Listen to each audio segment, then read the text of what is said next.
Muling lumipat ang eksena sa loob ng sikretong mundo. Sa loob ng pangunahing bulwagan ng Immortal Sect, may mga ibong masayang lumilipad. May mga banayad din hangin na pumapasok sa loob ng bulwagan. Sa loob ng bulwagan, nakaupo si Wang Feng sa kanyang upuan at malakas na tinawag si Daemon Xuanxia. Pagkatapos ng ilang sandali, nakatayo na si Daemon Xuanxia sa harap niya. Naalala niya ang jade pendant na ibinigay sa kanya ni Ling Fiyu at nagtanong, bago ka ikinulong sa Pillar of Divine Punishment, narinig mo na ba ang tungkol sa pamilya Ling ng Ling Fiyu? Nagulat si Daemon Xuanxia at naalala ang isang bagay. Sect Leader, ang pamilya Ling na tinutukoy mo ba ay ang pamilya Ling ng Jiaofeng City? Dahil parang may alam si Daemon Xuanxia, nagtanong siya, may alam ka ba? Kumunot ang noo ni Daemon Xuanxia at nagsimulang magkwento.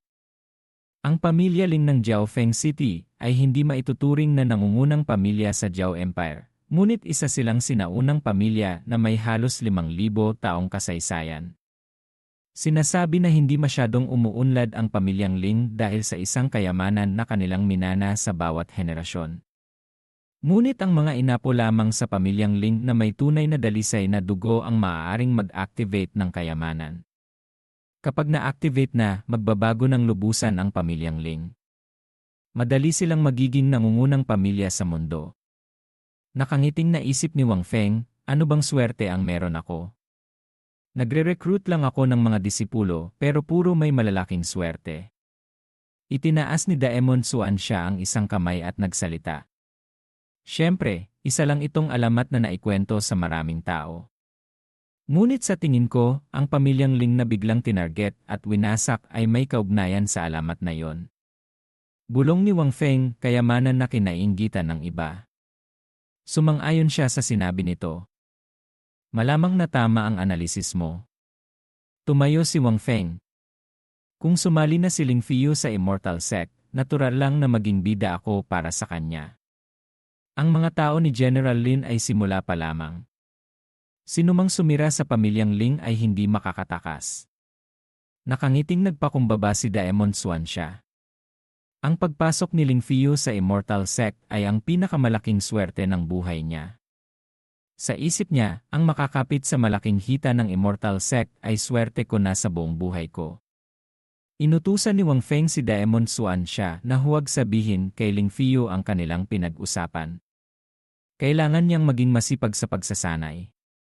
Kapag naging bihasa na siya, personal na ipag-uutos ng sect leader na payagan siyang maghiganti para sa kanyang buong pamilya.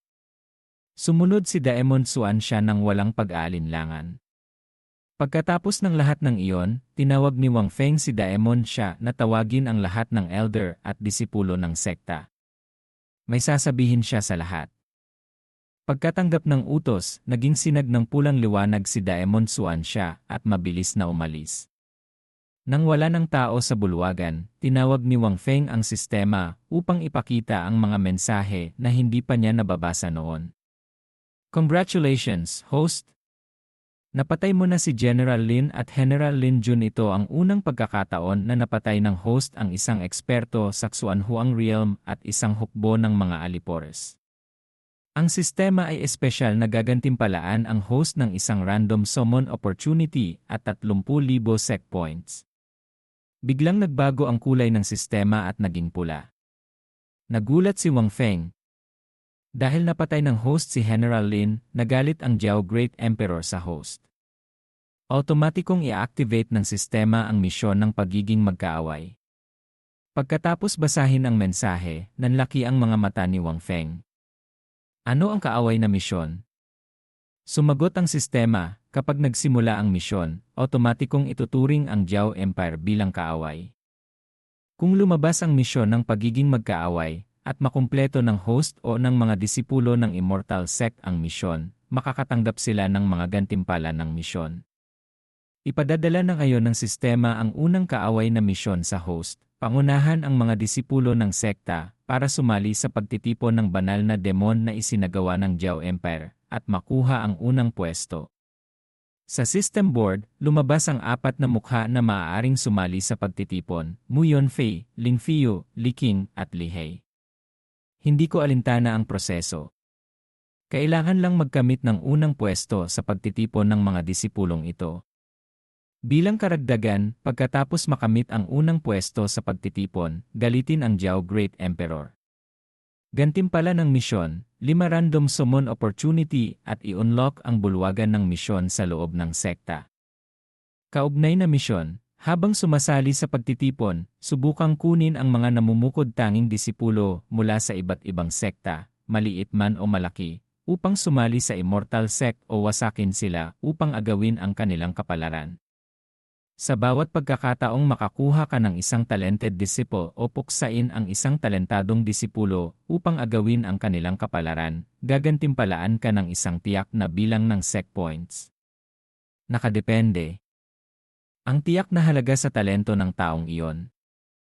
Pagkatapos basahin ito, sinumpa ni Wang Feng ang sistema. Tama nga, basura ang sistema. Bigla na lang akong nagagalit at ginagalit ang Jiao Great Emperor. Kung ordinaryong tao ako, baka hindi na ako mabuhay ng matagal. Ngumiti si Wang Feng. Ngunit medyo interesado ako sa gawain ito ng pang-aasar. Nagtanong siya sa sistema, paano mo inaagaw ang kapalaran? Kapag napatay ng host o ng mga disipulo ng sekta ang talented disciples, otomatikong iaagaw ng sistema ang kanilang kapalaran, kaya hindi mo na kailangang gumawa ng kahit ano.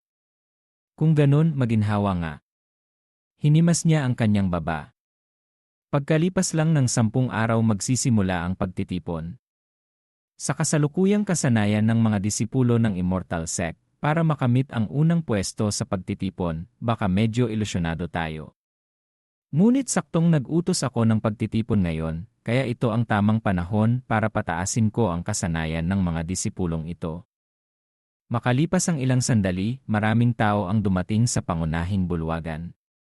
Tumayo sila sa harap ni Wang Feng, nakalahad ang mga kamay at magalang na nagsalita ng sabay-sabay. Pagbati, Sect Leader. Nang dumating na silang lahat, ipinaalam ni Wang Feng, sa loob ng 10 araw, dadalhin ko ang mga disipulo ng sekta para sumali sa pagtitipon. Kaya, para pataasin ang lakas ng mga disipulo, 3 elder, pumili kayo isa-isa ng isang disipulo sa 3 tao na sina Li Qing, Li He, at Mu Yunfei. Nagulat ang 3 nang marinig ang nakakagulat na impormasyon. Pero pagkatapos ng pagkabigla, tuwang-tuwa sina Mu Yunfei at Li Qing. Hindi nga nagsisinungaling si Sect Leader. Talagang may isang Xuanhuang realm na magtuturo sa amin. Anak ng nanay ko, malapit na akong lumipad. Dahil nakapagdesisyon na ang Sect Leader, hindi na nag-atubili si Ximen Piaoxu. Ipinakita niya ang kanyang malamig na mukha at itinuro si Mu Yunfei. Pinipili ko siya. Dahil may pumili na, hindi na nagsalita si Wang Feng at masayang sumang-ayon. Tahimik na nakatayo si Jiao Yu sa likod ni Li Qing at ipinatong ang kanyang kamay sa ulo nito. Tinitigan niya ito ng may matalim na mata. Pipiliin ko ang batang ito. Nang marinig ni Li Qing ang boses na iyon, napalitan ng matinding takot ang kanyang pananabik. Pagkatakot at pawis, dumadaloy ang sipon. Sa sinabi ni Daemon Xuan siya, napakalakas ni Elder Jiao Yu, pero hindi siya masyadong nagsasalita. Bukod dito, may bonus pa siyang pagiging marahas. Pagkatapos matamaan ng atake ni General Lin, halos mamatay na siya. Kung tuturuan siya ni Elder Jiao Yu, hindi ba't palagi na lang siyang mapapahamak sa buhay niya? Pagkatapos pumili ng kanilang mga disipulo, dahan-dahang lumapit si Wang Feng kay Yan Shisan. Okay, 2 na lang ang natitira. Elder Yan, papayag ka bang tanggapin si Li He bilang iyong disipulo? Hindi sumagot si Yan Shisan at pumikit, pagkatapos ay umiling. Ganoon din si Li He. Umuso siya, naiinis. Isang napakalakas na eksperto sa Xuan Emperor Realm, kailangan ba niya ang gabay ng isang eksperto lang sa Xuanhuang? Nakita ni Wang Feng na walang gustong magbigay daan. Pinagpapawisan siya. Hindi madaling pamahalaan ang isang malakas na koponan. Bukod pa rito, lahat ng elder na ito ay may lakas at syempre, sobrang taas ng ego nila. Si Li He naman ay eksperto sa Xuan Emperor Reincarnation, kaya hindi maliit ang ego niya. Kung hindi ako makakahanap ng tuturuan sa kanya, baka hamakin niya ako. Naisip niya ito at mumiti. Kung ganon, tatawag ako ng isa pang elder. Lumabas ang system board sa harap niya. Gamitin ang summon opportunity minsan.